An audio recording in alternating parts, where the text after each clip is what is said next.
परमात्मा को पाने तथा उसका वास्तविक लाभ प्राप्त करने के लिए पवित्र बाइबल में प्रमाण है कि प्रभु ने मनुष्य को अपना ही स्वरूप बनाया। 6 दिन में सृष्टि रचकर 7वें दिन विश्राम किया। कुरान शरीफ में प्रमाण है कि हजरत मोहम्मद को खुदा स्वयं कह रहे हैं कि मैंने तुम्हें उस परमात्मा की महिमा बताने के लिए भेजा है।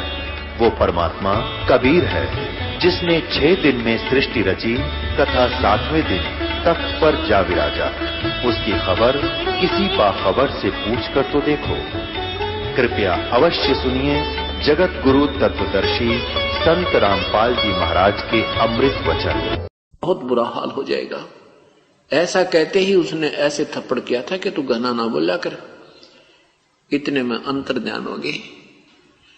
अब जब वो अंतर्ध्यान हो गए तो दोनों फूट फूट कर रोने लगे। सारी उम्र रोते रहे। ये तो कोई भगवान था, कोई फरिश्ता था। इतने दयालु है परमात्मा। ये कसक भी जो उसने परमात्मा की तरफ उन्होंने शेष जीवन रो रो कर बिताया, ये भी परमात्मा के चरणों में क्रेडिट हो गया उनका, जिसके कारण उनको फिर पुनः जन्म मनुष्य का हुआ और ब्राह्मण के घर जन्म हुआ। दोनों का फिर शादी संयोग हुआ।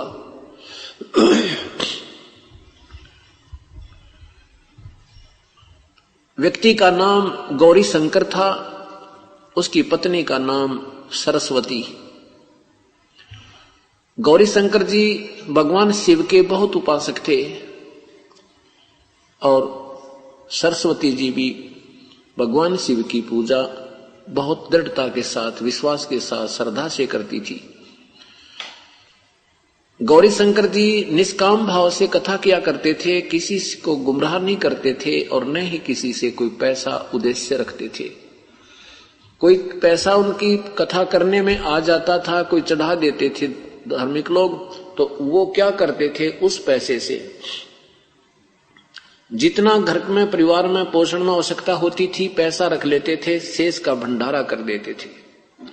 वो कोई संग्रह संचन नहीं करते थे, जिसके कारण बनारस के अंदर उस गौरी शंकर जी का नाम आदर की दृष्टि से लिया जाता था, जिस कारण से अन्य ब्राह्मण लोग उससे ईर्षा करते थे, क्योंकि वो दूसरे स्वार्थी लोग थे और वो गुमराह करके पैसे लालच उद्देश्य रख के और कथाएं करते थे। इस बात का ज्ञान उस समय के मुसलमान काजी और मुल्लाओं को हो गया कि ये गौरी शंकर ज्यादा ही हिंदू धर्म का प्रचार करने पर लगा है। इसके साथ कोई ब्राह्मण व्यक्ति, कोई ब्राह्मण नहीं है, हिंदू के जो मुखिया हैं ये नहीं है, इसको क्यों ना हम मुसलमान बना दें। इसी उद्देश्य से मुल्ला और काजियों ने सैकड़ों 7 व्यक्ति लेकर के उसके गौरी शंकर के घर में घुस गए, अपना पानी के छींटे मार दिए, उनके मटकों में अपना पानी डाल दिया, उनके मुख में पानी डाल दिया जबरदस्ती। और वो ब्राह्मण लोग, गुरु लोग देख रहे थे। उन्होंने कहा ये मुसलमान हो गया गौरी शंकर, अब इनका भाईचारा बंद करो, कोई नहीं इनसे बात करे, ये मुसलमान बन गए हैं। और फिर फैसला सुना दिया कि इनका गंगा में स्नान करना बंद, ये गंगा में स्नान नहीं करेंगे आज के बाद, क्योंकि मुसलमान गंगा में स्नान नहीं कर सकते। ऐसे इनकी अपनी बनाई हुई सोच है। और गंगा तो हर इंसान, हर प्राणी के लिए एक स्वच्छ जल है, कोई भी उसका लाभ उठा सकता है। परंतु काल ने हमें बांट दिया न्यारी न्यारी बाटों में, एक दूसरे के दुश्मन बना दिया, क्योंकि कलयुग में हमने पार होना है और काल नहीं चाहता कि ये जीव यहां से निकल जाए। तो उन्होंने, मुसलमानों ने उनका नाम, मनुष्य का नाम नीरू रख दिया, नीरू अली, और सरस्वती का नाम नीमा रख दिया। अब गंगा में स्नान करना उनका बंद कर दिया गया था। वो दोनों के दोनों सुबह ब्रह्म मुहूर्त में 1.5 घंटा सूर्य उदय होने से पूर्व 1.5 घंटा पहले के समय को ब्रह्म मुहूर्त कहा जाता है। वो दोनों के दोनों एक लहर तारा नाम का तालाब था, सरोवर था, उसमें स्नान करने के लिए जाया करते थे। वो लहर तारा तालाब कैसे उसका नाम पड़ा, गंगा का पानी, गंगा जी का पानी पटरी से उछलकर लहरों के द्वारा, विशेषकर वर्षा के दिनों में, और वो ऊपर से उछलकर एक बहुत बड़ी झील का रूप धारण कर लेता था, करा हुआ था। उसको लहर तारा नाम का तालाब बोला जाता था। लहर के द्वारा इकट्ठा हुआ पानी और तारा उस क्षेत्र का स्थान था, नाम था, इसलिए लहर तारा तालाब नाम से वो प्रसिद्ध था। उसमें बहुत बड़े बड़े बड़े कमल के फूल उगे हुए थे। बहुत ही निर्मल जल, स्वच्छ जल था। नीरू और नीमा प्रतिदिन स्नान करने के लिए वहां जाया करते थे। अब उनकी लगभग, नीरू की आयु भी 50-55 साल की होगी, से भी ऊपर होगी थी। तब तक उनको कोई संतान नहीं थी। परमात्मा अपनी प्यारी आत्मा सुदर्शन जी के उस वचन को याद रखते हुए उन्हीं आत्माओं के लिए फिर उनसे मिले। कैसे मिले? सन 1398 विक्रमी संवत 1455 ज्येष्ठ सुदी पूर्णमासी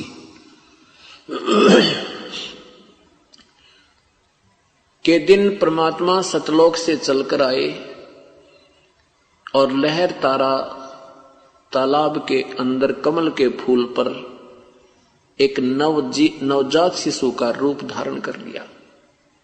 जब परमेश्वर आकाश से आ रहे थे, उनका शरीर बहुत तेजों में था।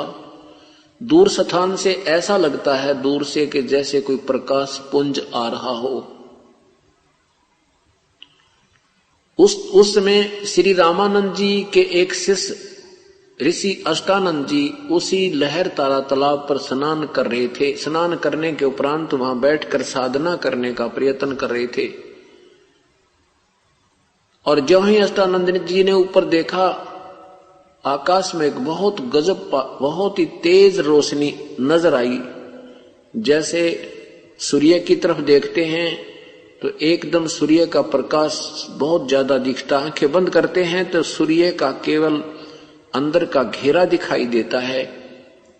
तो ऐसे जो ही उसने देखा उस प्रकाश की तरफ से, आंखें बंद होगी, आंखें चुंदी आ गई। आंखें बंद की तो उसमें एक बालक रूप दिखाई दिया। आंखें फिर खोली तो वो प्रकाश एक कमल के फूल पर सिमटता हुआ नजर आया। और फिर आंखें बंद की तो देखा कोई बालक, ये तो कोई नवजात शिशु नजर आ रहा है। फिर देखा अंधेरा था, कुछ नहीं दिखाई दिया। अब उस अष्टानंद जी ने सोचा कि ये कोई मेरी भक्ति की उपलब्धि है या कोई मेरी वैसी भ्रमना है, आज मैंने प्रकाश दिखाई दिया। क्योंकि हमने भगवान को प्रकाश रूप मान रखा है इन दंत कथा सुनाने वाले ऋषि और महर्षियों की थ्योरी से, उनके सिद्धांत से। इस दृष्टिकोण से अष्टानंद जी ने सोचा कि शायद मुझे आज भगवान की प्राप्ति हो गई हो, मेरी साधना सफल हो चुकी हो, अपने गुरुदेव से पूछता हूं। अष्टानंद जी वहां से उठकर गुरुदेव के पास आ गए। स्वामी रामानंद जी से पूछा है, स्वामी जी आज आपके दास ने ऐसे ऐसे एक अद्भुत दृश्य नजर आया, ये मेरी कोई भक्ति उपलब्धि है या कोई वैसे मेरी भ्रमना है?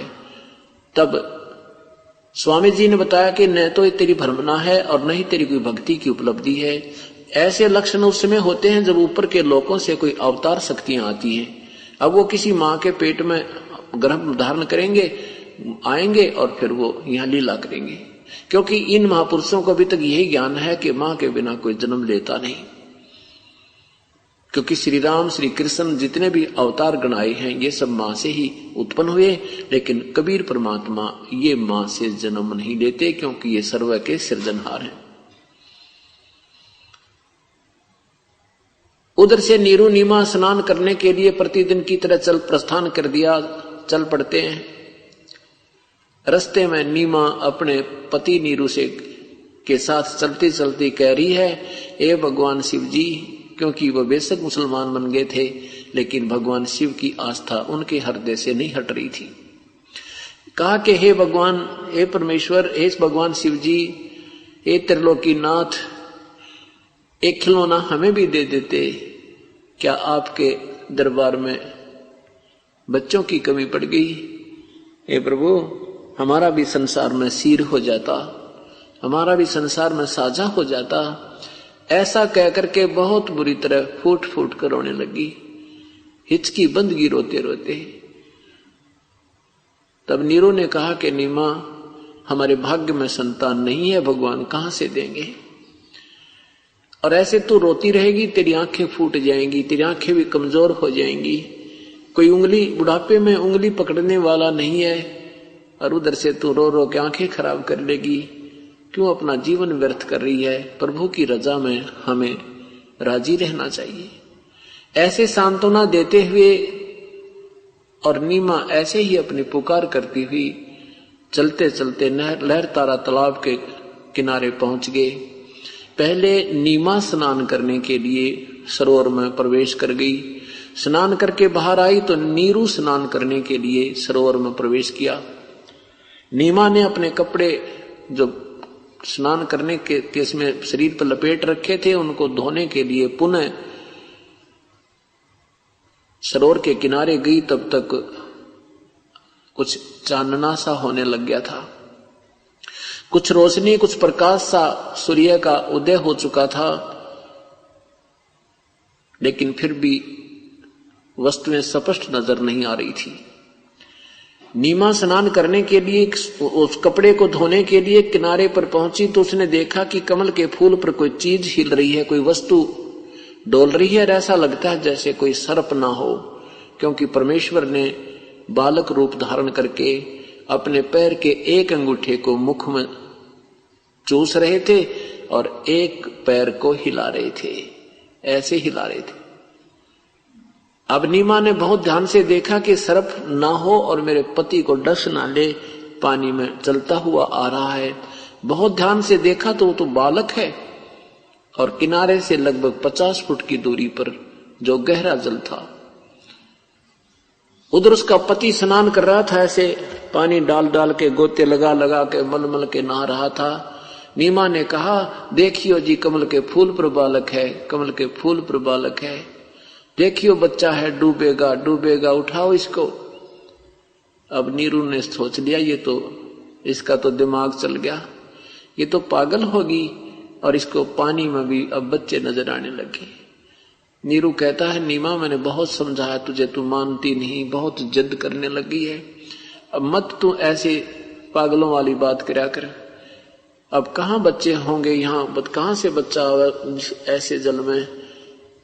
तो तब उसने फिर कसक के साथ कहा, जी मैं सत्य कह रही हूं, देखना मैं मजाक नहीं कर रही हूं, ध्यान से देखो देखो। ऐसे जो संकेत किया, जिधर संकेत कर रही थी उसकी दृष्टि गई नीरू की, तो सचमुच कमल के फूल पर एक बालक है। आओ देखा ना ताव देखा, एकदम कमल के फूल समेत तोड़कर और बाहर निकाल लाया। अपनी पत्नी को दे दिया कि सचमुच ये तो बालक है, डूब जाता। स्नान करने लग गया, स्नान कर रहा था। उधर से नीमा उस परमेश्वर को सीने से लगा कर पुत्रवत प्यार कर रही थी। कभी उसके मुख को चूम रही है, कभी माथे को चूम रही है, कभी अपने भगवान शंकर का शुक्र मना रही है। अब देखो पुण्यात्माओं, इन भगवानों के नंबर न्यू बन रहे हैं। करता कौन है? कहते धनी का पेख ना पे, जगत का पेख ना पेखा, और धनी का किता नाम न देखा। उस परमेश्वर का किता जिक्र नहीं, और शुक्र मना रही है। ए भगवान शंकर, आज ही अर्ज करी थी आपके सामने हृदय से, आज ही जोड़ी भर दी मेरी। और उस परमेश्वर को सीने से लगा रही है, कभी उससे प्यार कर रही है, और सुख आंखों में पानी बराया, और सुख कोई जबान नहीं कि प्रभु के गुण किस शब्द से गाऊं। ऐसी आत्म विभोर होकर बच्चे को लाड कर रही है। अब नीरू बाहर आया। नीरू ने हिसाब लगाया कि हम पहले तो मुसलमान बना रखे, मुसलमान हमारे साथी नहीं, हिंदुओं से मेल नहीं, और इस बच्चे को अगर हम घर ले चलेंगे तो नगरी के लोग पूछेंगे किसका बच्चा है, कहां से उठा लाए, कोई चोरी करके लाए हो, इसकी मां रो रही होगी, बताओ इनके माँ बाप कौन है। ये कूट कूट के हुलिया बिगाड़ देंगे, और हम कहेंगे कमल के फूल पर है, ये कहते हैं झूठ बोल रहे हैं, कमल के फूल पर बालक हो नहीं सकता, कैसे रुक सकता है। अब बताओ कैसे बताएंगे। तो इस दृष्टिकोण से उसने अपनी पत्नी से कहा कि आप इस बच्चे को यहीं छोड़ दो। इसको घर ना ले जाने में हमारा हित है। नीमा कहने लगी, जी मुझे नहीं मालूम, मुझे नहीं मालूम इस बालक ने मेरे पे क्या जादू कर दिया, इसके बिना मैं अब रह नहीं सकती, मैं अपने प्राण त्याग सकती हूं, इस बालक को नहीं छोड़ सकती। पुण्यात्माओं विचार कीजिए, जिस परमेश्वर को ब्रह्मा विष्णु महेश तरस रहे हैं, जिस परमेश्वर को ऋषि और मुनि ढूंढ ढूंढ के अपने शरीर को समाप्त करके चले गए, और वो परमेश्वर जिस पुण्यात्मा के हाथों में और जिसने उसको सीने का लगाया होगा, उस बहन का, उस आत्मा का जो आत्मिक सुख किसी भी शब्दों से वर्णन नहीं किया जा सकता। जिसके नाम लेने से हमारी आत्मा भर भर आ रही है, रोंग रोंग खड़े हो जाते हैं उस परमेश्वर की चाह में जिससे हम बिछुड़ कर आए हैं, और वो स्वयं आकर के जिस बहन और भाई के सीने से लगा है, जिसने पुत्रवत उनको प्यार दिया है, अब उस सुख को वही जान सकते हैं। अब नीमा कह रही है कि मैं इस बालक को नहीं त्याग सकती, आप मुझे कुछ भी कहो। नीरू ने समझा कि देखो हमारे साथ ये सतिथि आ सकती है, हमें गांव से भी नगरी से भी निकाला जा सकता है और बच्चा भी छीन लिया जा सकता है। उसने कहा कि मैं इस बच्चे को लेकर देश निकाला ले लूंगी, ये बालक नहीं दूंगी, मुझे मेरी जान भी चली जावे और मैं इस बच्चे को घर लेके जाऊंगी। मुझे नहीं मालूम इसने मेरे ऊपर क्या जादू कर दिया। तो इस बात को सुनकर नीरू ने सोचा यह तो बड़ी जिद्दन होगी, और कभी अब पहले मेरी हर बात की आज्ञा का पालन करती थी, अब बिल्कुल ये अपनी ही चलाती है और कोई भी समाज को नहीं देख रही है। तो नीरू ने पहली बार अपनी पत्नी की तरफ थप्पड़ किया, क्योंकि उसको मालूम था कि इसके संतान नहीं है, मैं इसको उसकी किसी भी जो है ना इच्छा को अवहेलना नहीं करता था, परंतु आज उसने देखा कि मान नहीं रही है, तो पहली बार आंखों में पानी भर के, जैसे प्यार से भी और दुख से भी, और कहता तू बहुत अनाड़ी हो गई है, आज तेरे मैं थप्पड़ मारूंगा, रख दे इस बालक को। ऐसे जो ही हाथ किया तो परमात्मा बोल पड़े वो नवजात शिशु के रूप में, कहने लगा नीरू मुझे साथ ले चल तेरे घर में, मैं तुम्हारे लिए आया हूं, तुम्हें कोई आपत्ति नहीं आएगी। इस बात से नीरू घबरा गया कि कहीं कोई देव ना हो, कोई फरिश्ता ना हो, और आगे आगे चल पड़ा चुपचाप। नीमा बच्चे को लेकर साथ चल पड़ी। नगरी में जब पहुंचे तो लोगों ने पूछा, देखा कि न्यू तो पूछना भूल गए किसका बच्चा है, ये तो बता दिया कि कमल के फूल पर हमें मिला है। और कोई न्यू कहे तो ब्रह्मा जैसा दिखे, कोई कहे तो विष्णु जैसी सुंदर सूरत है, कोई कहे तो भगवान शिव का ही स्वरूप नजर आता है, क्योंकि ये शिव के पुजारी थे। ऊपर से आदरणीय गरीबदास साहिब जी कहते हैं कि ऊपर से भगवान ब्रह्मा विष्णु महेश कह रहे हैं कि ये तो कोई परम शक्ति है, ना जाने इसी कौन से लोक से आया है, क्योंकि हम ब्रह्मा विष्णु महेश को सर्वज्ञ माना करते थे, इनको आप पता नहीं ये स्वयं कहां से उत्पन्न हुए हैं। एक सर्वज्ञ एक ही प्रभु है, वो पूर्ण परमात्मा कबीर परमेश्वर है। इसलिए हर इंसान यही अटकलें लगाते हैं, हर देव यही बताते हैं, ना जाने कौन से लोक से आया है बहुत ही पुण्यकर्मी प्राणी है, बहुत ही परम शक्ति युक्त है। कुछ दिनों के बाद काजी आते हैं बच्चे का नाम रखने के लिए। काजी आए कुरान ले दर लड़के का नाम, अक्सर अक्सर मैं फुर्या धन कबीर बलि जाऊं मैं। काजियों ने आकर कहा भी हम नाम रखेंगे बच्चे का। कुरान शरीफ एक पवित्र पुस्तक लेकर आते हैं, उसके आधार पर नाम रखते हैं। जैसे पवित्र गीता जी है, इस प्रकार की कुरान शरीफ भी उनके लिए इतनी आदरणीय और पूजनीय है। जिस भी किसी के बच्चा होता है तो उस कुरान शरीफ को ऐसे खोल देते हैं एक मंत्र सा बोल के, और उसके ऊपर पहला जो अक्षर होता है राइट हैंड ने, क्योंकि ये अरबी और उर्दू उल्टी लिखी जाए, तो उस अक्षर के ऊपर वो नाम रखते हैं। जैसे र आ जाता है तो रफीक अहमद, रफीक अली, ऐसे ऐसे वो नाम रखते हैं। तो उसमें क्या देखा कि कबीर नाम है, कुरान शरीफ सूरत फुरकानी आयत नंबर 19, 21, 25, 52 और 58 में, 52, 58 और 59 में, और भी कुरान शरीफ में काफी जगह तो कबीर शब्द लिखा है। और वही कबीर शब्द उनको उस दोहे के पहले अक्षर में आ गया तो उन्होंने कहा, अब आपस में डिस्कस की काजी और मुल्ला ने कि ये तो बहुत ही उत्तम नाम है, ये गरीब, ये छोटे जुलाहे के नहीं रखने योग्य है, ये तो बड़े घरानों में रखने योग्य है, ऐसे ऐसे। तो उन्होंने फिर कहा, फिर खोल कुरान को।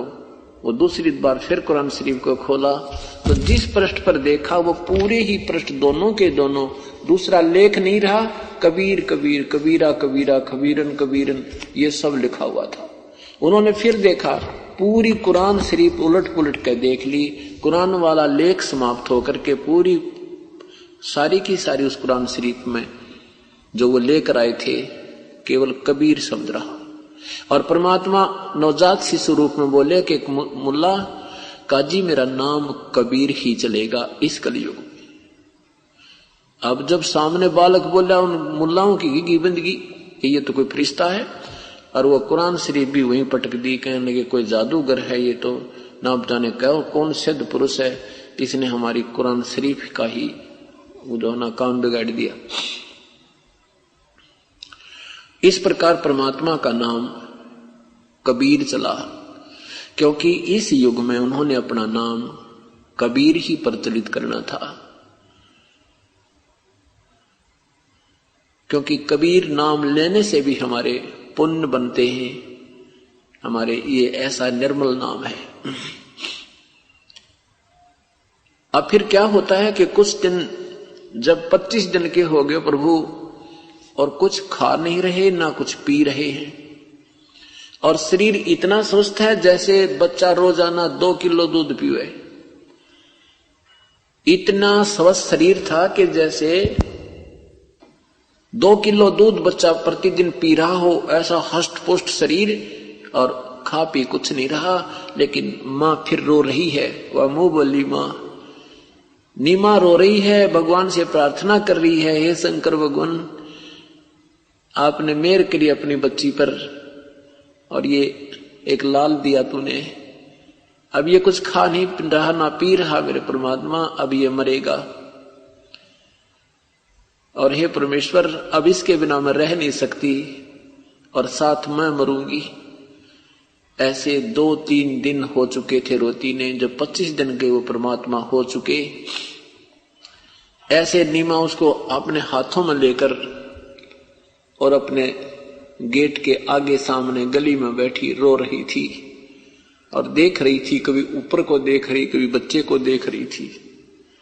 हे भगवान ये तो 1 दिन का मेहमान है, कुछ खा पी नहीं रहा।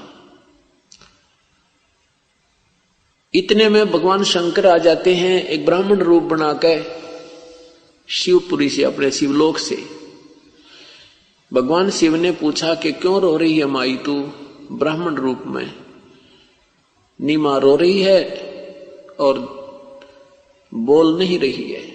फिर पूछा कि क्यों रो रही है माई तू, क्या संकट आ गया तेरे पे?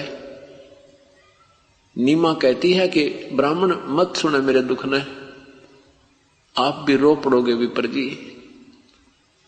अब परमात्मा शिव जी कहते हैं, माई कहते हैं, अपना दुख किसी को बता दे तो हल्का हो जाता है, और हो सके मैं कोई समाधान बता दूं, मुझे बता तो एक बार क्या कहानी है, तू क्यों रो रही है?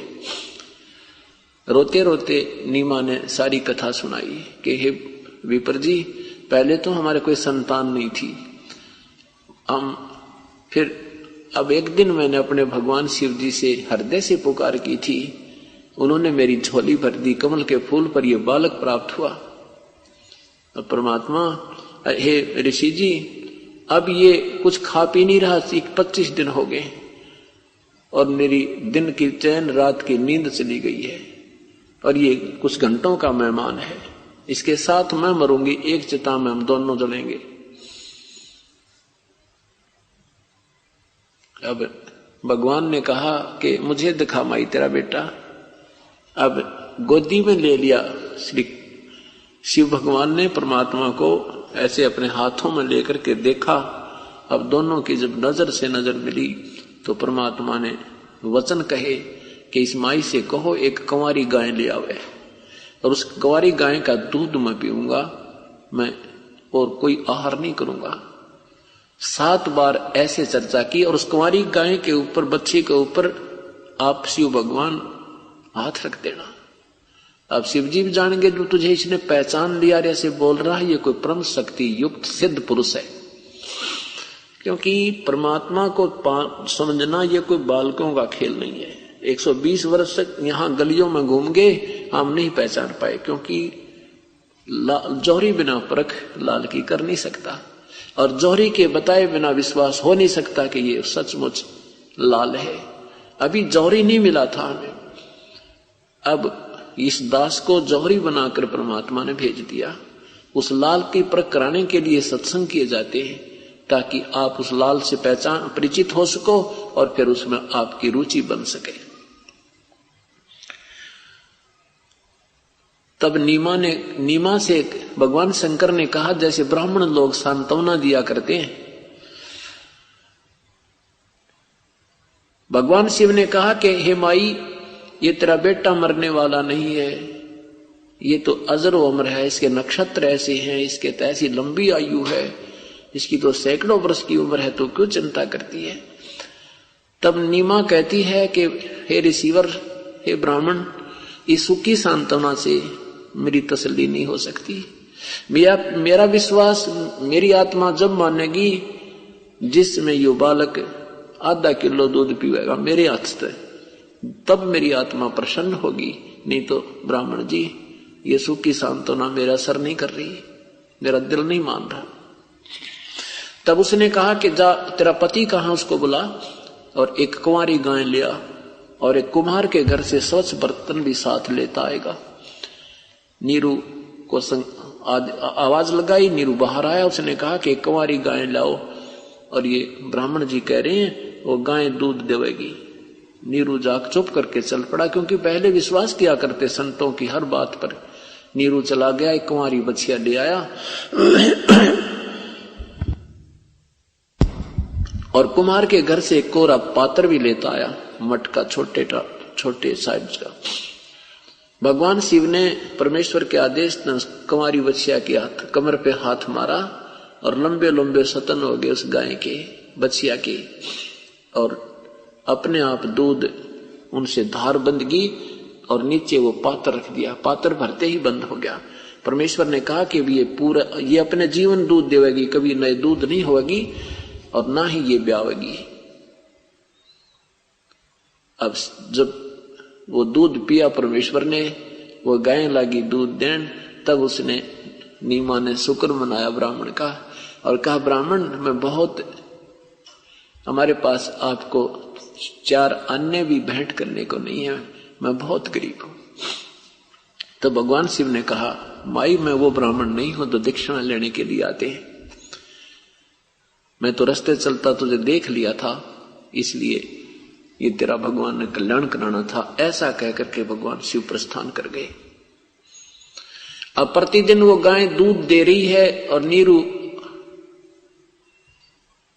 उसकी परवरिश, गाय की देखभाल करते हैं, चारा लाता है, और परमात्मा दूध पी रहे हैं प्रतिदिन। अब क्या होता है कि नीमा को तो दूसरा काम ही नहीं रहा, केवल उस बच्चे के ही संग लगी रहे। कभी सीने से लगा रही है, कभी वो खेलते को देख रही है, गली में चले जाता है तो भागी जाती है, पीछे पीछे, बेटा दूर मत जा। अब पहले दोनों मिलकर कपड़ा बुनते थे। हाँ, उन्होंने जब मुसलमान बन गए थे, बना दिए गए थे, तो उनके पास जो पूजा का पैसा आता था वो बंद हो गया। तो नीरू और नीमा ने अब रोजगार की चिंता होगी, तो उन्होंने क्या सोचा कि हम ये कपड़ा बुनने का कार्य शुरू कर देते हैं। तो उन्होंने जुलाहे का काम शुरू कर दिया था, जिस कारण से वो जुलाहे कहलाने लगे। तो अब नीरू, पहले दोनों मिलकर कपड़ा बुनते थे, अब नीमा हाथ नहीं लगाती कपड़े का, और नीरू अकेला जो कपड़ा बुनता है उससे गुजारा नहीं चल पा रहा। और साथ में फिर वो गाय के चारे में इधर उधर बांधने खोलने में भी लगा रहता है, तो और ज्यादा वित्तीय हालत कमजोर होने लगी। एक आध बार तो नीरू और नीमा भूखे ही रह जाते थे, रात को भोजन नहीं मिलता था। ऐसी स्थिति देखकर परमेश्वर ने क्या रजा बख्शी, क्यों ज्यों ही माता जब पालने में संभालने के लिए आई प्रभु को, अपने हाथ से ऐसे कपड़ा नीचे जो डाल रखा था वो ऐसे कपड़ा उलट दिया, उस कपड़े के नीचे एक असरफी मिली। उठाई नहीं, घबरागी कि ये कोई देव की वो है या किसी और व्यक्ति की है, किसी ने जादू मंत्र की कर दौर है, वो दूर खड़ी होगी। तब परमात्मा ने कहा कि नीमा ये असरफी उठा ले और किसी को मत बताना, ये प्रतिदिन तुम्हें एक असरफी सोने की मिला करेगी और इसमें से उतना ही रखना जितना तुम्हारा आहार और इस बछिया का काम चले, शेष को भंडारे में लगाते रहना। नीमा अपने पति को बुलाकर लाई कि ये बच्चा बोल रहा है। नीरू बोला ये तो कोई बहुत ही पुण्य आत्मा है और हमारा सहयोग जुड़ना था इसके साथ। क्या बात है कि ये असरफी रखी है और ये कह रहा कि ये असरफी तुम्हें रोज मिला करेगी, ये किसी को नहीं बताना है। नीरू बोला भाई ठीक है, जब भगवान दे रहा है तो मैं क्या दिक्कत है। नीरू ने उठाया, उसको बुनवा कर लाया, अपना जो सामान रोटी आहार का चाहिए था वो भोजन वो अपना ले आया और बाकी का भंडारा कर दिया। ऐसे प्रतिदिन एक असरफी उनको परमात्मा के उस पोचड़े का तल नीचे पाने लगी। इस तरह उनका वो रोजी रोटी की समस्या भी परमेश्वर ने हल कर दी। ये सत्कर मानना पुण्यात्माओं, हम भगवान की महिमा से दूर पहुंच गए हैं। हम स्वयं अपने प्रयत्न से ही सोचते हैं हम ही सब कुछ कर लेंगे, परमात्मा करेगा वही होगा, नहीं तो आपका केवल संस्कार ही होता है। परमेश्वर जो चाहे सो कर सकता है। सतगुरु जो चाहे सो कर ही 14 कोट दूत जमडर ही ऊत भूत जमत्रास निवारे चित्रगुप्त के कागज पाड़े। क्या बताते हैं कि जब मां के पेट में जब तुम थे उस समय हमारी किसने पालन किया था? ना मां वहां कोई हमारा सहयोग कर सकती थी, ना पिता कर सकता था, ना कोई भाई ना बहन। तो वहां भी हमें उस परमात्मा ने आहार पहुंचाया, चाहे कोई भी जुगाड़ जोड़ा उसने। तो कहते हैं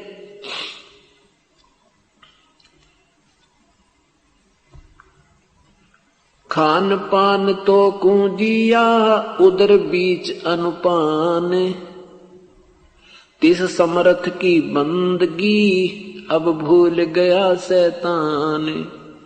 जिस परमात्मा ने तेरे मां के पेट में भी उदर बीच पोषण किया, बिन जननी के दूध, मां के पेट में भी तो उसी ने हमारा 9 महीने तक परवरिश की थी, पालन किया था।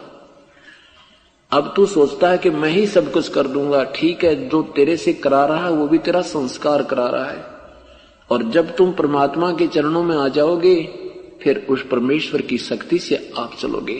पहले आपको केवल आपका वो संस्कार चला रहा था।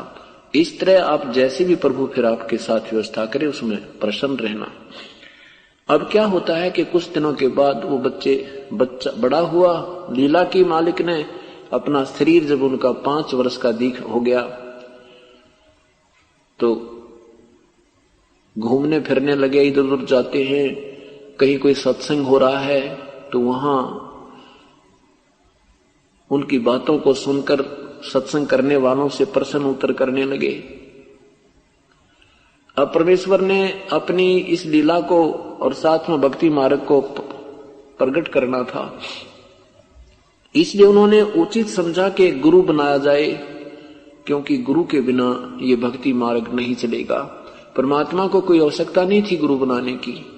उन्होंने मर्यादा हमारे लिए ये मर्यादा बनाए रखने के लिए कि काल कहीं फिर डांडी मार जाएगा। आने वाले समय में लोग कहा करेंगे कबीर साहब ने कौन सा गुरु बनाया था, क्या आवश्यकता है गुरु की। और ये नकली लोग, ये संत डबो देंगे मेरी आत्माओं को, इस ज्ञान को उलझा देंगे। इसलिए परमात्मा ने ये मर्यादा बनाए रखने के लिए एक लीला की थी, औपचारिकता की थी गुरु बनाने की। 5 वर्ष के बच्चे हो गए और एक 2.5 वर्ष के बच्चे का रूप धारण करके पंचगंगा घाट के किनारे पर पौड़ियों में जाकर परमात्मा लेट गए। उधर से एक रामानंद नाम के ब्राह्मण, बहुत बड़े विद्वान माने जाते थे, वेद और गीता के मर्मज्ञ ज्ञाता जाने जाते थे। रामानंद जी ने बनारस के अंदर इन पाखंडी ब्राह्मणों की सब दुकानें बंद करवा दी थी और स्वयं वेदों और गीता को जैसा समझा था उस अनुसार से साधनाएं शुरू करा दी थी। उन्होंने 1400 ऋषि शिष्य बना रखे थे जो प्रचार किया करते थे श्री रामानंद जी के ज्ञान का वेदों और गीता अनुसार, और 52 दरबार लगाया करता था। एक दिन में वृद्ध होते हुए भी 52 स्थानों पर जाकर स्वयं भी जनता को संबोधित करता था। इतना मेहनत कर रहा था। अब रामानंद जी उस समय 104 वर्ष के हो चुके थे, जिस समय परमात्मा अपने शरीर को 5 वर्ष का बनाए हुए थे। 104 वर्ष के व्यक्ति यानी संत, लेकिन शरीर बहुत अच्छा था। और सुबह उठकर वो स्नान करने के लिए गंगा में स्नान करने जाते थे। पंचगंगा घाट एक स्थान, वहां पक्का घाट बना हुआ था। आज भी वहां पर स्वामी रामानंद जी का एक आश्रम बना है। ये दास एक बार देख कर आया था, काफी संगत को साथ ले जाकर। उस गंगा के से ज्यादा 2 एकड़ की दूरी पर, यानी 2-3 किले की दूरी पर, 600 फुट की दूरी पर उनका आश्रम था। वहां से स्नान करने के लिए वो गंगा के पंचगंगा घाट पर स्नान करने सुबह जाते थे। जो ही वो सुबह स्नान करने के लिए जा रहे थे, ब्रह्म मुहूर्त में अंधेरा, कुछ अंधेरा होता है, 1.5 घंटा पहले सूर्य उदय होने से उस समय को ब्रह्म मुहूर्त कहते हैं। स्वामी जी पौड़ियों से नीचे उतर रहे हैं और आगे परमात्मा 2.5 वर्ष के बालक रूप में लेटे हुए हैं। अब स्वामी जी की खड़ाऊं लगी परमात्मा के शीश में और बालक की तरह रोने लगे। स्वामी रामानंद जी एकदम नीचे को झुके कि किसी बालक के चोट लगी, कोई बच्चा यहां कैसे आ गया है भगवान, ये किसी का बच्चा भूल कर यहां आ गया है, रास्ता भूल गया होगा। अब एकदम नीचे को झुके तो जो एक कंठी माला होती है, एक मनिया की माला, एक तुलसी का एक ही मनका होता है, एक सूत के अंदर धागे में डाल रखा होता है, और वो वैष्णव साधु होने का, उपदेशी होने का प्रतीक होता है। वो माला स्वामी जी के गले से निकलकर कबीर परमात्मा के गले में अंधेरे में डल गई। स्वामी जी को पता नहीं लगा और उसको उठाया बच्चे को और कहा, बेटा रो मत, राम राम बोल बेटा, राम राम बोल, राम के नाम से दुख दूर होते, और रो मत, तेरे माता पिता के पास भिजवा देंगे। बेटा तू भूल से यहां आ गया, बैठ जा, मैं स्नान कर लेता हूं। परमात्मा ने रोना बंद कर दिया और बैठ के एक पौड़ी के ऊपर जाके स्वामी जी स्नान करने लगे। परमात्मा वहां से अंतर्ध्यान हुए और अपने मुंह बोले माता पिता की झोंपड़ी पर आकर सो गए। स्वामी जी ने स्नान किया, देखा कि बच्चा कहां गया, देखा तो बच्चा है नहीं, सोचा चला गया होगा बच्चा, अब सूर्य उदय हो चुका है, उसने अपने घर का पता होगा। बात समाप्त हुई। उधर से परमेश्वर एक रामानंद जी के शिष्य के सत्संग में पहुंच गया। स्वामी रामानंद जी का एक शिष्य ऋषि सत्संग कर रहा था और विष्णु जी की महिमा का गुणगान कर रहा था, और 5 वर्ष के बालक कबीर परमेश्वर वहां जाकर विराजमान हो गए। स्वामी जी, वो ऋषि जी कह रहे थे कि विष्णु भगवान सर्वेश्वर हैं, महेश्वर हैं, मृत्यु ये वासुदेव हैं, सर्वव्यापक हैं, सब ब्रह्मांडों के रचनहार हैं, अजरो अमर हैं। इन्होंने कंस को मारा, इन्होंने पूतना को मारा, इन्होंने शिशुपाल को मारा, श्री राम रूप में रावण को मारा, इन्होंने कुब्जा को उद्धारा, जटायु का उद्धार किया, भिलनी का उद्धार किया। ये सर्वशक्तिमान हैं, सब ब्रह्मांडों के रचनहार हैं, इनके कोई माता पिता नहीं है।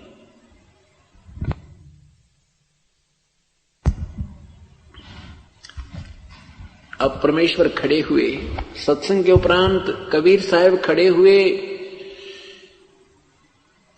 और कहा कि स्वामी जी मैं एक प्रश्न करना चाहता हूं, मुझे शंका हुई है। ऋषि जी ने कहा कि हाँ बोलो बेटा, क्या शंका है तेरी? कि मैंने एक दिन एक ब्राह्मण का सत्संग सुना था, वो शिवपुराण की कथा सुना रहा था। रुद्र संहिता अध्याय नंबर 6 और 7 में उसमें लिखा है कि भगवान विष्णु जी की उत्पत्ति सदाशिव और पार्वती जी से हुई। ये विष्णु जी शिव जी के पुत्र हैं। आप कहते हो कि विष्णु जी अजरो अमर हैं, इनके कोई माता पिता नहीं। एक दिन ब्रह्मा पुराण सुना था, उसमें लिखा था कि ब्रह्मा जी से विष्णु और शिव की उत्पत्ति हुई। देवी भागवत महापुराण में एक ब्राह्मण कथा सुना रहा था और ये दास भी वहां सुन रहा था। वो तीसरे स्कंद में कह रहा था कि ब्रह्मा विष्णु महेश के माता पिता, ब्रह्म इनके पिता हैं, दुर्गा इनकी माता, उसमें ऐसा बोल रहे थे वो। आप कहते हो इनके कोई माता पिता नहीं। अब वो शिवपुराण भी साथ ही रखा हुआ था उसने, और देवी भागवत महापुराण भी साथ ही रखा था। और तीसरा स्कंद पढ़कर देखा, शिवपुराण 6 और 7वां रुद्र संहिता देखा तो ज्यों का त्यों लिखा था, लेकिन उस समय ये शास्त्र संस्कृत में थे। उसने पढ़ा कि उसमें सचमुच लिखा है, लेकिन यही तो बीमारी रही कि हमने सत्य को स्वीकार किया ही नहीं। तो कहने लगा, कौन कहता है सब झूठ बोलता है, तेरा गुरु कौन है, तूने कैसे शास्त्रों का ज्ञान हुआ, तेरा कौन गुरु है। अब परमात्मा ने कहा कि जो गुरुजी आपके हैं स्वामी जी, वही गुरुजी मेरे हैं। तो ऋषि जी ने पूछा तो किसका पुत्र है। अब उस परमात्मा के बोलने से पहले ही दूसरे श्रोता लोग कहने लगे, ये तो वो नहीं, उसका नीरू का बेटा है, ये तो जुलाहे का पुत्र है, ये वहां कमल के फूल ये कहीं पड़ा मिला था उनको, ये तो वो बालक है। अरे तू छोटी जाति का जुलाहा और मेरे गुरुदेव को अपना गुरु बताता है, तुझे पता है मेरे गुरु जी कौन है? श्री श्री 1008 श्री स्वामी रामानंद जी आचार्य, वो पंडित आचार्य वो हैं। और तुम्हारे जैसे नीच जाति वालों को तो वो छूते भी नहीं, दर्शन भी नहीं करते। देखो भी श्रोताओं कितना झूठा कपटी है, ये कह रहा कि मैंने स्वामी रामानंद जी से नाम लिया है, ये हमारी बेइज्जती करता है, हमारे गुरुदेव की बेइज्जती करता है। ये इतना कपटी और झूठा है, तो क्या इसके ये शास्त्र में ये कह रहा सत्य हो सकते? सब ना जी नहीं हो सकते। ये क्या जाने वेदों के शास्त्रों के विषय में, आप जो कह रहे हैं स्वामी जी वही सत्य होगा। अब परमात्मा क्या कहता है कि साच कहूं जगमार ही और झूठ कही ना जाइयो, और साच न पूरा पावते न झूठो जगपति आइयो। अब क्या होता है, स्वामी जी को ऋषि जी कहते हैं कि मैं स्वामी जी के पास जाऊंगा और तेरी शिकायत लगाऊंगा, और तुम भी आना श्रोता, कल देखना इसकी क्या गत बनवाऊंगा। स्वामी जी देखना इसकी डंडों खाल उतार देंगे, ये बेइज्जती करता हम ब्राह्मणों की, छोटी जाति का। परमात्मा बोले जो गुरुजी हमें सजा देंगे मुझे मंजूर है। अब वो ऋषि जी जाकर के स्वामी रामानंद जी से कहता, प्रभु हमारी तो नाक काट दी, हमें तो बाहर निकलने योग्य नहीं छोड़ा। एक छोटी जाति का जुलाहे का बेटा 5 साल का बालक कहता है मैंने स्वामी रामानंद जी से नाम ले रखा है, और शरीफ सभा भरी सभा में मेरी इंसल्ट कर दी प्रभु उसने। रामानंद जी आदरणीय गरीबदास जी अपने परमेश्वर की महिमा का चित्रण करते हैं, कहते ही इनो को दखड़े नो का उसको ला बुला के उसकी खाल तार दूं, तुम्हारे सामने जोत लगाऊं, तुम्हारे सामने पूछूंगा, मैंने कभी नाम ही नहीं दिया, मैं तो उनके दर्शन भी नहीं करता। अब शाम का समय हो गया, सुबह 5-7 जने 10 जने वो मस्टंडे वो ब्राह्मण लोग पहुंचे परमात्मा को पकड़ने के लिए। वो ऋषि बन रहे थे जो गुरुदेव शिष्य थे उसके रामानंद जी के। अब नीमा देख रही थी कि ये रोजाना उलाहने लाता है, क्योंकि कबीर परमात्मा किसी न किसी को रोज छेड़ का आया करता, और वो आके उलाहना देने आते कि अपने बच्चे ने मना कर ले, ये ऊट पटांग बात करता, हमारे गुरुजी को जाके वाद विवाद करता है, इसने बोलने तक का बेरा कौन, छोटा सा बालक है, और ये बात ठीक नहीं रहेगी।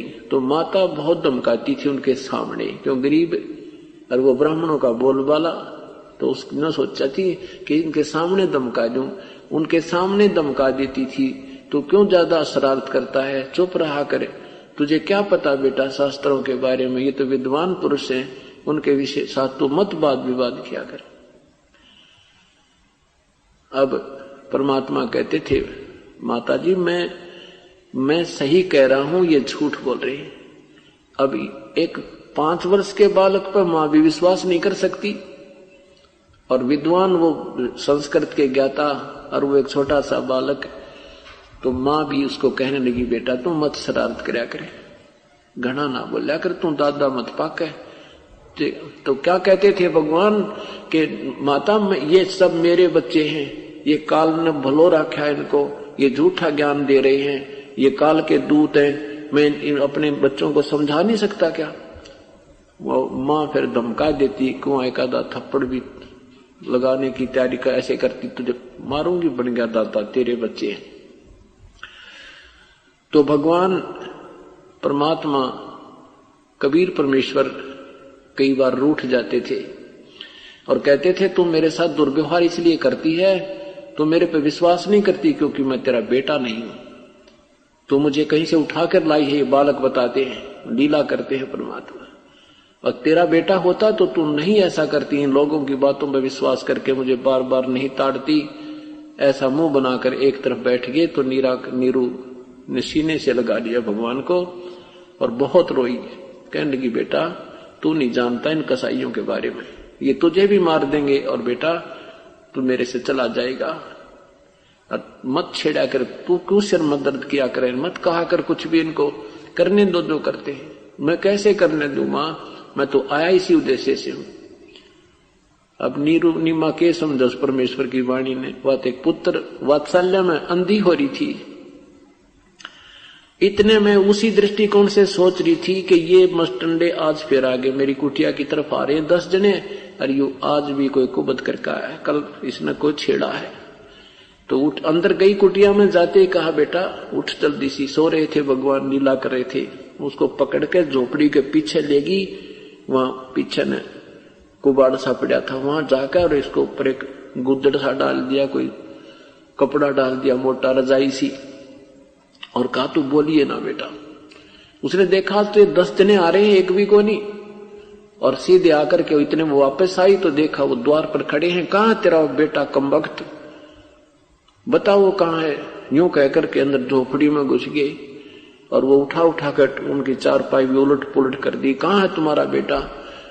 उसने हमारी नाक में दम कर रखा है, उसने कहा है कि हमने रामानंद जी से नाम ले रखा है, वो झूठा है। अब निम्मा ने सोची, आज तो ये निकम्मे कतई नहीं बख्शे। कहने के जी उनसे कहती, कोई बात तो बता दो, मेरे बेटे से क्या गलती होगी, मैं क्षमा याचना करती हूँ, मैं ताड़ दूंगी उसको। कहने नहीं बता कहाँ है वो। अब परमात्मा ने सोची, है मेरी मुंह बोली माँ को दुखी करेंगे। पीछे से आवाज लगा दिया कि ये बैठा ऋषि जी में कुटिया के पीछे। अब आगे गए सब, पीछे ने आवाज सुनते ही देखा तो पीछे वो रजाई में लिपटे बैठे हैं। वहीं से पकड़ दिया उनको, और माँ उसको बच्चे को पकड़ रही है, छीन रही है उनसे, उनको धक्का दे दिया और वो काफी दूर तक घिसटती चली जाती है। अब परमात्मा को रामानंद जी की कुटिया के सामने जाके खड़ा कर दिया और कहा, स्वामी जी ये आ गया है वो चोर। स्वामी जी रामानंद जी ने सामने एक पर्दा ला रखा था, अपनी कुटिया के सामने उस दिन विशेष एक पर्दा लगा दिया, ये दिखाने के लिए दुनिया को कि मैं इसके दर्शन भी नहीं करता और इन छोटी जाति वालों की मैं शकल भी नहीं देखता। केवल ब्राह्मणों को ही उपदेश दीक्षा दिया करते थे स्वामी रामानंद जी, अन्य जाति वालों को हे समझते थे। और परमात्मा ने यह मरोड़ काटनी थी रामानंद जी की, उनको सीधा करना था। यह चौंध हटानी थी कि जाति और मजहब ऊंच नीच नहीं होते। ऊंच वही है जो शुभ काम करे चाहे किसी जाति का है, नीच वही है जो बुरे काम करे चाहे किसी मजहब या जाति का है। और यही चौंध लाए बैठे थे, यही एक उल्टी अड़ास अड़ा रखी है नादान गुरुओं ने, वही परमात्मा ने हटानी थी। पर्दे के अंदर से रामानंद जी ने पूछा, तू कौन है, तेरी क्या जाति है?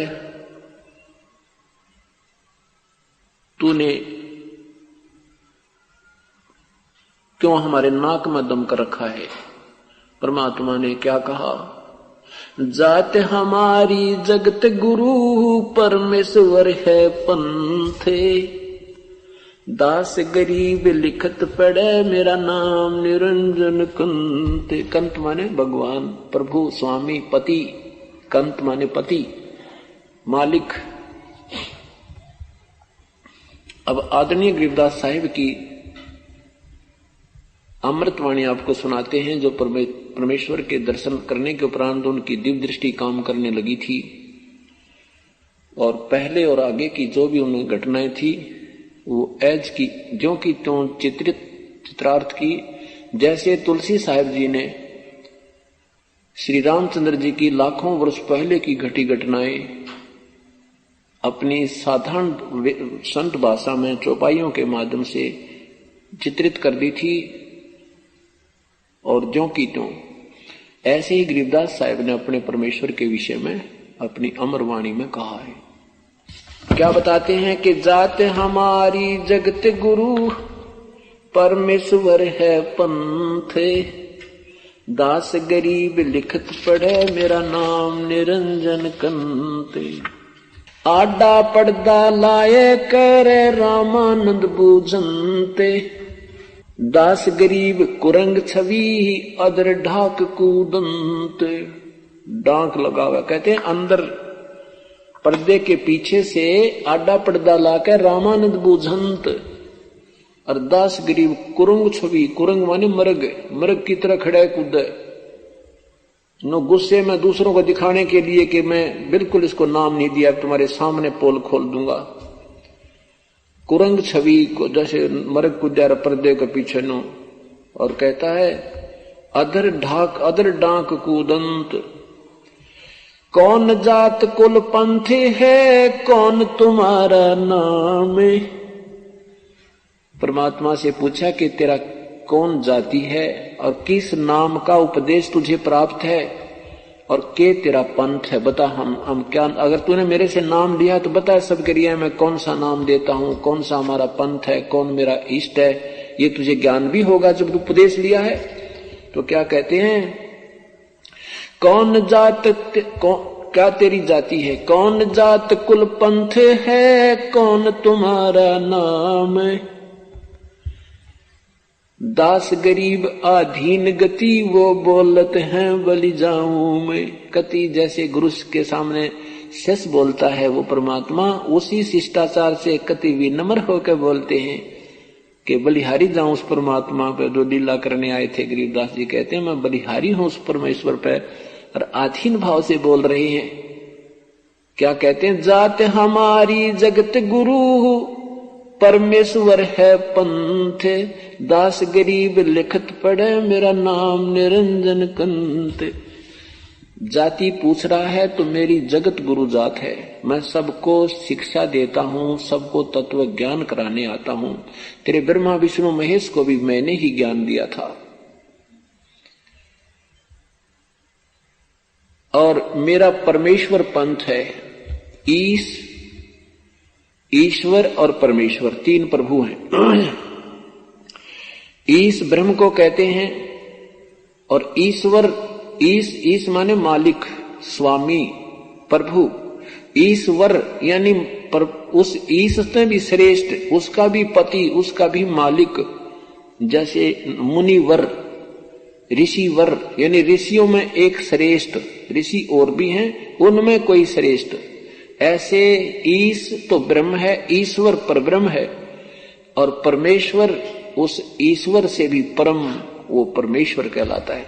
कहता तुम तो ब्रह्म की साधना तक सीमित हो, तुम ईश की साधना करते हो, हम परमेश्वर पंथ है मेरा, उस परमेश्वर के पाने का मार्गदर्शन करने के लिए मैं आया हुआ हूं, मैं जगत गुरु हूं। जात हमारी जगत गुरु, परमेश्वर है पंथ। दास गरीब लिखत पढ़े, मेरा नाम निरंजन कंत।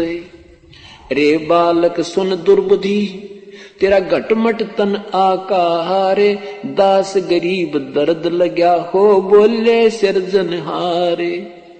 गरीबदास जी महाराज कहते हैं परमात्मा ने जब न्यों कहा ना कि मैं निरंजन, क्योंकि ब्रह्म के उपासक हैं काल के, कि मैं तेरा भगवान हूं, वो निरंजन मुझे ही मान, क्योंकि राष्ट्रपति कैसे, प्रधानमंत्री कह सकता है मुख्यमंत्री मुझे ही जान, क्योंकि उसके पास मुख्यमंत्री वाली पावर भी होती है। मुख्यमंत्री तो उसका एक असिस्टेंट होता है प्रधानमंत्री का।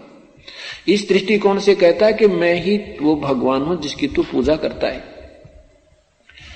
तो स्वामी जी कहते हैं अरे नादान, क्योंकि ये भगवान को निराकार मानते हैं। अभी तक किसी की बुद्धि देख ले, वो पूजा करते हैं साकार विष्णु की और फिर भी परमात्मा को निराकार ही मानते हैं। तो क्या कहते हैं, रे बालक सुन दुर्बुद्धि, तेरा तन मन घट, तेरा घटमट तन आकार तो सशरीर दिखाई देता है।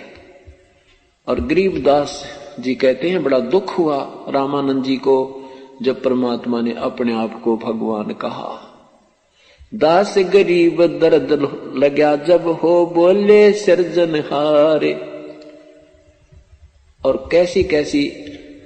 कैसे अपशब्द कहे, तुम मोमिन के पालवा, तेरा जुल्हे के घर बासे, दास गरीब अज्ञान गति एता दृढ़ विश्वास। जैसे गुस्से में आकर कहते हैं ना तो उसका गेलड़ है।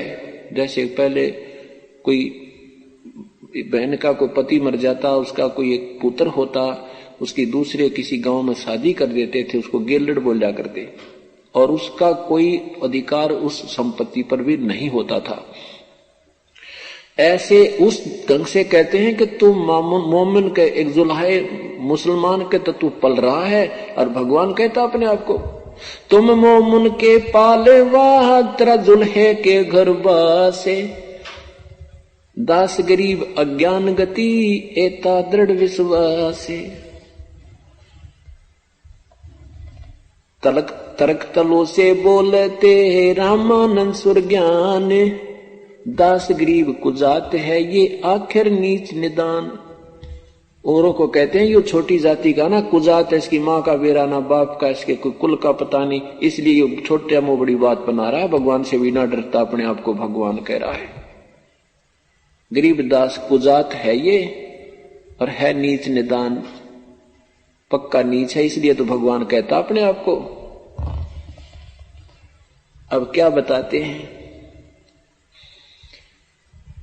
मैं के बदन खुलासे करे सुन स्वामी परवीन, दास गरीब मनी मरे है मैं आजज अधीन। के हे स्वामी जी आप मेरे गुरुदेव हो, मुझे नीच कहो चाहे कुत्ता कहो, मैं आपका बच्चा हूं और मुझे कोई दुख नहीं आपका, लेकिन मैं जो आपसे कह रहा हूं मैं वही हूं, इसमें कोई शंका नहीं। क्या बताते हैं, मैं अवगत गत से परे इन चार वेद से दूरी, दास गरीब दसों दिशा में सकल संद भरपूर। इन तेरे चारों वेदों में जो वर्णित विधि है उससे नहीं मिलता, मैं इनसे भी अलग मेरा पाने का तरीका है, और मैं सर्वव्यापक भी हूं, मेरी सब जगह सारी पूरे सब ब्रह्मांडों पर मेरा कंट्रोल है। ए स्वामी सृष्टा में ये सृष्टि हमर तीरी, दास गरीब अधर बसों में अविगत सत कबीर। ए स्वामी सृष्टा माने सृष्टि का रचनहार, सृष्टा में सारे ब्रह्मांडों का रचनहार मैं हूं, और ये सृष्टि सारी मेरे ही अधीन है, मेरे ही आश्रित है, मेरे किनारे पर टिकी है, मेरे आधारित है। ए स्वामी सृष्टा में ये सृष्टि हमर तीरी, दास गरीब अधर वसु में अवगत सत कबीर। धर्म पौमी धरनी आकाश थम मैं व्यापक सब ठोरे, दास गरीब नहीं दूसरा हम समतुल नहीं और। सर्वव्यापक भी मेरी शक्ति है और मेरे समान कोई नहीं है, दूसरा नहीं है। हम पानी हम पावन सुन रामानंद राम हम बावन नरसिंह, दास गरीब कदी कदी हम ही कृष्ण अभंग। कहने का भाव यह है कि ये कृष्ण और राम जैसी भी जो यहाँ लीला कर गई, ये मेरी ही पावर से करके गई हैं। इन्होंने पहले साधना की, मैं इनको शक्ति दी, तब इन्होंने ये कार्य, ये यहाँ कुछ तुम्हें लीलाएं दिखाई है, बाकी मैं इनसे बहुत समर्थ हूं। हम पानी हम पावन हैं, हम धरणी अगन आकाश, गरीबदास तत्व 5 में हम ही शब्द निवासी। क्या बताते हैं कि हम पानी हम पवन हैं, हम ही धरती अगन आकाश और 5 तत्वों में मैं ऐसे व्यापक हूं जैसे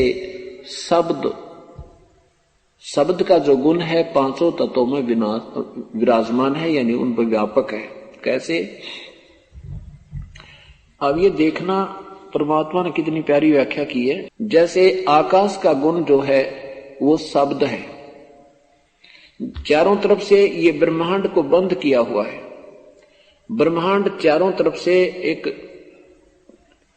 आकाश तत्व से ही